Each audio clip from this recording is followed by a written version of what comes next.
காலம் அழைக்கும் போது ஒளிந்து கொள்ள நீ வேண்டும்.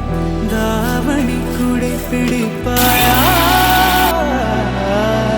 அன்பே நான் உறங்க வேண்டும். அழகான இடம் வேண்டும்.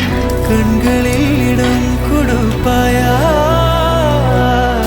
நீ என் அருகில் வந்து நெளிய, நான் உன் மனதில் சென்று ஒளிய, நீ உன் மனதில் என் உருவம் கண்டுபிடிப்பாயா?